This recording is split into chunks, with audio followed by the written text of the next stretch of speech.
Did you face Incognito? Oh, beat him up so many times it don't even make sense.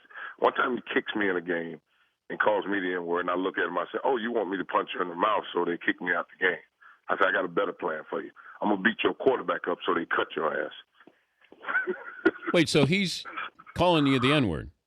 Yeah, he kicked me and called me that. And I looked at him, I said, really? I said, that's all you got?